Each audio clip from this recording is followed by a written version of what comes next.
તો રાજાના માણસો એ ચોરપલ્લીમાં આવ્યા, અભગસેનને મળ્યા. અભગસેનને વાત કરી કે આવી રીતે મહાબલ રાજાએ પુરી મતાલ નગરમાં એક ઉત્સવ શરૂ કરવાના છે. એમાં એક સરસ મજાની વિશાળ કૂટશાળા બનાવી છે. હજારો સેંકડો લોકો એમાં આવવાના છે. તો આપ અગર આવતા હો તો ઠીક છે, નહીં તો આ ઉત્સવ પ્રસંગે મહારાજા આપને ખાવાનું મોકલવા માગે છે અને ઉત્સવ પ્રસંગે ભેટ સોગાદ આપવાનું રાજા ઈચ્છે છે. તમે કહો તો અમે લઈ આવીએ, અને તમે જો આવો નગરમાં તો વેલકમ, અમને આનંદ થશે, રાજાને આનંદ થશે. તો રાજાના માણસો ક્યાં આવ્યા? ચોરપલ્લીમાં આવ્યા. બધા સમાચાર આપ્યા. તો ચોરે રાજાના માણસોને કીધું અભગસેને કે તમે સામાન ન લાવતા, ખાવાનું કે ઘરેણાં કે ભેટ સોગાડો, હું પોતે આવું છું, મારા રસાલા સાથે હું આવીશ. તો રાજાના માણસો આવ્યા રાજા પાસે અને વાત કરી કે અભગસેન ખુદ આવવાનો છે. રાજા કે સારું, આવે એટલે આદર સત્કાર કરજો, બહુમાન કરજો, ઢોલ બોલ વગાડજો, ત્રાંસા બાંસા વગાડજો, બેન્ડ પાર્ટી વગાડજો, ખુશાલભાઈ, હા આ બધું કરજો. એને એમ થવું જોઈએ કે વાહ, આ મહારાજા કેવો સ્વાગત, કેટલો સરસ સ્વાગત કર્યો. આ બધી ફૂલ તૈયારીઓ થઈ ગઈ. અભગસેન પોતાના રસાલા સાથે ચોરપલ્લીમાંથી નીકળ્યો. આ બધી બનાવટ છે. આ રાજાએ જે કંઈ કર્યું છે ને, જાહેરાત કે સંદેશ પાઠવ્યો છે ને, કેવલ એક તરકટ છે, ષડયંત્ર. કોને પકડવા માટે? અભગસેનને પકડવા માટેનો આ ષડયંત્ર છે. આવા લુચ્ચા જે માણસો રહેલા હોય એના માટે આવા છળકપટ કરવા જરૂરી હોય, લુચ્ચા લોકો માટે. ક્યારે ભગવાનની ભક્તિ માટે પણ ખોટું સાચું કરવું પડે, ચાલે, માપ. અભગસેન આમ પકડાય તેમ નથી, લશ્કરથી પણ પકડાય તેમ નથી, મરાય તેમ પણ નથી. એના માટે આ પૂરી એક યોજના ઘડી છે. અભગસેન પોતાની ચોરપલ્લીમાંથી નીકળ્યા. અત્યાચારમાં પહેલો નંબર હતો અભગસેનનો, કારણ કે બાપના બધા સંસ્કારો એને મળેલા છે. એ અત્યાચારમાં બિલકુલ એ પાછી પાની કરતો નથી. સાગરીતો સાથે કયા નગરમાં દાખલ થાય છે? પુરી મતાલ નગરમાં દાખલ થાય છે. અને પુરી મતાલ નગરમાં દાખલ થતાં જ ઢોલ ધમાસા, નગારા વાદન ત્રાંસા, એટલે એને લાગે કે વાહ વાહ, મારું સન્માન કેટલું જોરથી થાય છે. એટલે અમે લોકો પણ ઢોલ બોલવા ગયા તો રાજી થઈ જઈએ. હા, ચામડું કૂટે ને, ચામડું. અમારા એક મહારાજ કહેતા હતા, ચામડું કૂટવાથી કાંઈ નથી થવાનું. જૈન ધર્મનો જયકાર ચામડું કૂટવાથી થતું હોય તો પહેલાંના રાજા મહારાજાઓ તો આ કેટલાય ઢોલ ભેગા કરી અને ધમાધમ કરી શકતા હતા. આનાથી કાંઈ નથી વળવાનું. જરાક આપણને મજા આવે કે વાહ ભાઈ વાહ, ખુશાલભાઈ, આ જો સ્ટુડિયાવાળા આવ્યા છે, ભરતભાઈ, સરસ મજાના આપણા ફોટા બોટા કાઢે, થોડા રાજી થઈ જઈએ. બાકી તો આ બધું ઉપર છલું છે. તો ષડયંત્રમાં હું તમને પૂછી લઉં, પછી વાર્તા આગળ કરું કે અભગસેન આ ષડયંત્રમાં ફસાશે કે નહીં ફસાય. આ જોતો જેવી વાત છે. શું કહો છો તમે? હા, ચલો આપણે કાઉન્ટ ડાઉન કરીએ. કેટલા ટકા હા પાડે છે, કેટલા ટકા ના પાડે છે? હાલો, નહીં ફસાય. હાલો ચાલો, જે હારી જશે એને શું આપવાનું? એ નવકારવાળથી કાંઈ ન વળે બાપા. આની તમે શું તમે ઢીલી વાતો કરો? પૈસા લેવા દેવાની વાત કરો, સામાયિકને ભાડાને. હા ચલો ખુશાલભાઈ, તમે શું કહો છો? આ અભક્ષેન પકડાશે નહીં પકડાય? હા પકડાશે. શું કહો છો ગુણામાં? હા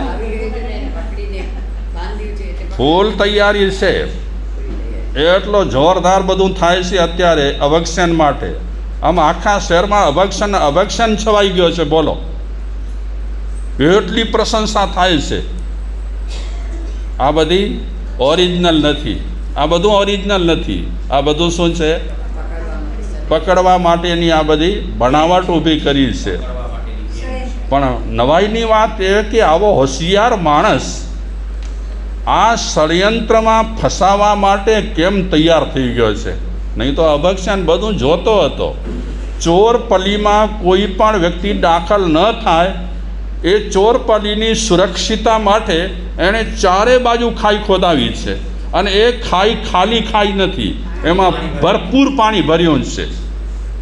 આટલી સુરક્ષિતાને તેમાં પણ ચોરપલી એવા પર્વતોમાં બનાવી છે કે એક વખત માણસ અંદર દાખલ થાય તો એને રસ્તા પણ જલ્દી મળે નહીં. જે જાણકાર હોય આ ચોરપલીનો તે જ રસ્તા જાણી શકે. આવી ચોરપલી તૈયાર કરી છે એના બાપાએ. એ ચોરપલીમાં અભક્ષણ રહે છે. એ અભક્ષણ અત્યારે રાજાના આમંત્રણથી આ ઉત્સવમાં ભાગ લેવા માટે નગરમાં પ્રવેશ કર્યો છે. અને પ્રવેશ થાય છે ત્યારે શાનદાર એનું શું થાય છે? સ્વાગત થાય છે. કેટલા જણા ના પાડે છે, કેટલા હા પાડે છે? પકડાશે નહીં પકડાય, પકડાશે નહીં પકડાય. જોરદાર સ્વાગત થાય છે. અને અત્યારે પકડે ને તો રાજા માટે જોખમ છે. આમ એકાએક પેલા પ્રવેશ કરાવી અને તરત જ ત્યાં પકડી લે, જોખમ છે રાજા માટે. કારણ કે અભક્ષણે પણ કાંઈ ગોઠવણ કરી હશે. એ પોતાના સાગરીતોને કીધું જ હોય કદાચ કે ભાઈ સાહેબ, હું જાઉં છું નગરમાં, 2 ધડક જાઉં છું, પણ તમે ચારે બાજુ બંદોબસ્ત રાખજો. આ રાજા છે, એની પાસે ચતુરંગીની સેના છે, કાંઈ પણ કરી શકે. એટલે આ અભક્ષણે પણ કદાચ પૂરેપૂરો બંદોબસ્ત જાળવ્યો છે. શાનદાર સ્વાગત થયો. અને શાનદાર સ્વાગત થયા પછી જે સરસ મજાની સેંકડો થાંભલાવાળી કૂટશાળા બનાવી છે, એ કૂટશાળામાં એને ઉતારો આપ્યો.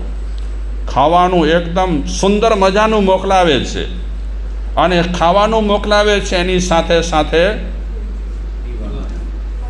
શરાબ, દારૂ મોકલાવે છે. કારણ કે આ લોકો તો ખૂબ પીતા હતા દારૂ. અભક્ષણ પહેલાં પણ જે યોનિમાં હતા, એટલે કે નિર્ણય વ્યાપારી હતા, ત્યારે પણ ઈંડાની સાથે એ દારૂ ખૂબ પીધા હતા. અને અત્યારે તો અભક્ષણ ચોર છે, એટલે માંસાહાર દારૂ એના માટે કોમન છે, કાંઈ નવાઈ જેવું નથી.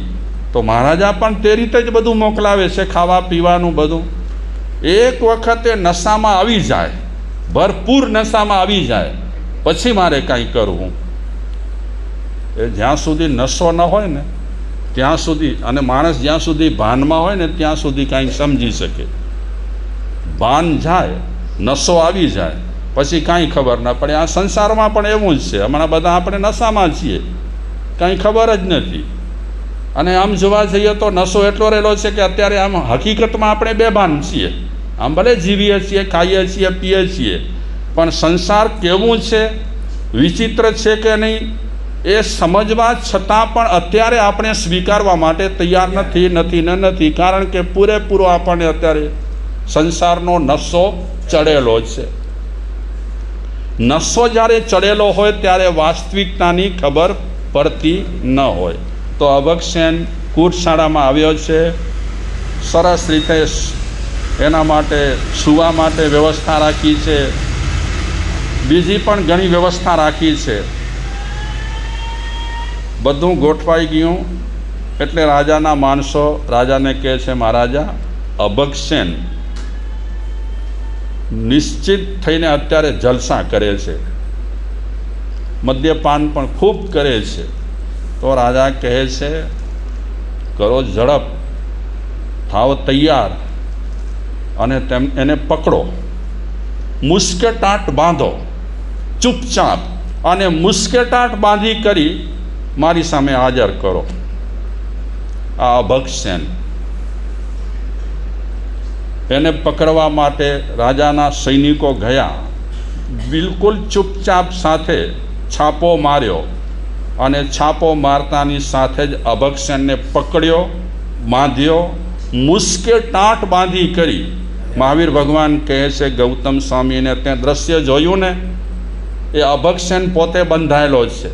એ અભક્ષસેનને બાંધી કરી અને રાજા પાસે હાજર કરવામાં આવ્યો. અને ગૌતમ રાજાએ હુકમ કર્યો છે માણસોને કે જલ્દીમાં જલ્દી અભક્ષસેનને ફાંસીના માછડે લટકાવી દો, એટલે અત્યાચાર બંધ થાય.